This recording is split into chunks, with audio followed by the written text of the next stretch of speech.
I'm Dave Kaiser. Thanks for joining us for the special update with Representative Kristin Robbins. She is with District 34A, representing Maple Grove and parts of the Northwest area. Good afternoon. How are you today, Representative? Hi, Dave. I'm fine. Thanks for having me. Thanks for joining us. We wanted to take this moment to update, as we have been doing over time here, on COVID-19 things down at the state level. First, we want to talk about a few votes that have taken place. Give us the recap of a few very important votes recently. Yes, well, last week on the first day of the special session, we passed the Small Business Grant Program, which I was thrilled about. It is something I've been working on, really brought to me by constituents from right after the shutdown was announced back in March. So it's something that I had hoped to do in regular session. I'd actually hoped to do it by the end of March or early April, because the sooner we get money out to small businesses, the more impact it would have had. But I'm grateful that it will go out, and I believe it, I don't know when the governor signed it, but both the House and Senate passed it with strong bipartisan support. In the House, it was 129-5. In the Senate, it was 67-0. So there is strong bipartisan support for getting help to small businesses. The grants will be $30 million worth for Greater Minnesota, $30 million for the metro area, and they're $10,000 each. And the process will be a 10-day window when businesses can apply through a link at the Department of Employment and Economic Development website, which as soon as that link becomes available, I will be sharing it on social media and through my newsletter. And then additionally, once the window opens, you have 10 days to apply, and then every application gets thrown in a lottery. So it's not who gets in the queue first. You have as long as you apply within the 10-day window, you will be subject to the lottery. That being said, $60 million is a drop in the bucket compared to the need. So I encourage everyone to apply, but I want people to have realistic expectations that not everyone is going to get this grant. But for those we can help, we certainly want to, and I'm hoping that as the COVID cycle plays out, you know, we have about $4 billion total from the federal government. And if not all of that is needed, I'm hoping we can put more money into this program down the line. So it's certainly not the end of what we can do, hopefully, but I'm very pleased that the legislature got that done. And the other vote was related to the emergency powers. Give us a little recap of that vote and that process. Yeah, so that's less encouraging from my perspective.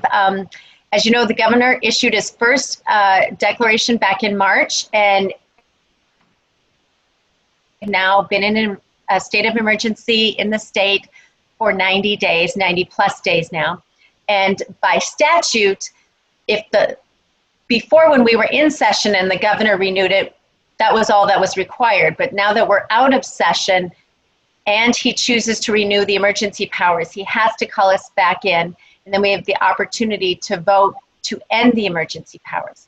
So just so the public understands, the only way we can end the emergency powers is by a majority vote of the House and the Senate.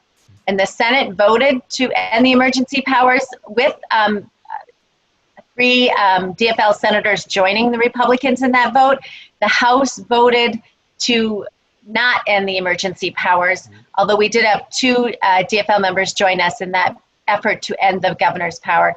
But because both bodies didn't do it, the emergency powers continue, and so we'll have to go back into special session again sometime mid-July, roughly July 11th or 12th, and we'll try again. So we have certainly not given up. As I said on the floor, there are phases to crisis management, and I do think we're in the COVID crisis, and we probably will have this COVID crisis for quite a while, but the emergency phase of the crisis is over, so I don't think we need the emergency powers anymore. Now we're in the management phase of the crisis, and it's time to restore the natural balance of power between the executive and the legislative branch.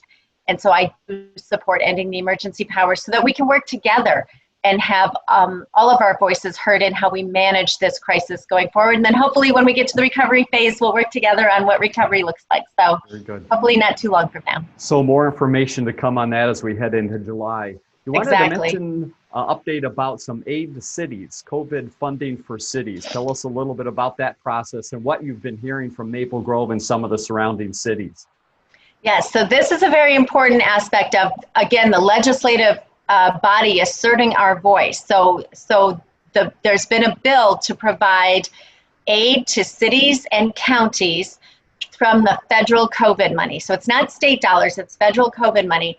And Hennepin and Ramsey County got direct federal aid because of their size. So they're not included in this, but the cities in Hennepin and Ramsey County, including Rogersdale and Maple Grove, which I represent, would get money in this bill. And the 4 leaders of both bodies of the legislature, Republican and Democrat, agreed that this is a legislative prerogative to decide how to spend this money. And they came up with a formula based on population of how this money would be distributed. It was 4 caucuses, and when it went to be passed in the Senate, it unwound because, again, a fight between the executive and the legislative. The governor wanted to not have it pass because he wanted to spend the money in a different way. And so it didn't happen last week, but my understanding just from today, riding in the elevator with the senator, is that the Senate is taking it up this afternoon. Hopefully they will pass it. And then there are the votes in the House to pass this. So we hope to get that money decided by the legislature how to spend it based on a population formula, that we will get that money out to cities and counties as soon as possible, hopefully by the end of next week. So there will be a process for it, but our cities are eager to get this money. I've spoken to all of our city managers and mayors, and they all know about it, and they are anxious to get the money to help recoup some of the costs of their extra spending on COVID-related expenses. So it's very important. So hopefully we'll get those federal tax dollars out to our cities soon. Very good. And for time reference for the viewers, we're taping this in the afternoon on Tuesday the 16th. So again, everything is changing on a minute-by-minute basis to keep you up to date on the timing. Representative, in the final moment here, we wanted to talk a little bit about student loans and PPP, just some information there. And again, you have a lot of this information through your email and through the newsletter. Give us a quick update there. Yes, so I just want these are 2 of the issues I hear most from families and business owners. And so the federal government did extend student loan payments without penalty or interest. The extension is for 6 months, but there's no penalty up until September 30th or interest being accrued. So I have more details on that in my most recent newsletter, which I'm happy to send to anyone if you don't already get it. And secondly, the Paycheck Loan Program, PPP, there was a lot of concern by business owners because if you took the loan and the idea it would be forgiven, you had 8 weeks to bring your whole staff back in order to get the forgiveness of the loan. But because the closures continue, even at 50 and 25% of capacity, people can't bring their full staff back, and they were going to be on the hook to pay these loans. So the federal government, again, just announced clarification last week saying that now you'll have 24 weeks to get your staff back. Hopefully that will buy the time needed. And also, rather than 75% of the loan going to payroll, now it's down to 60%. So that gives business owners more flexibility to also use it for rent and utilities and inventory, things like that.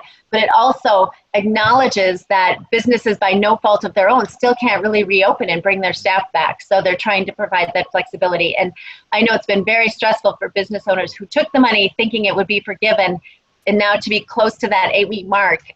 So we just want to provide some assurance that you have more time, and hopefully in that window, we will really be able to freely reopen the economy. Well, as you hear and as you see many details on all of these points, Representative, thank you so much for the information, and Representative's email at the bottom of the screen. So if you have questions about some of the information we covered today or want to get on that newsletter to get regular updates, you can certainly do that. Representative Robbins, thank you again for your time, and we'll look forward to talking to you again soon. Thank you, Dave. Have a great day. You too. Learn more about The Connection at ccxmedia.org and follow us on social media.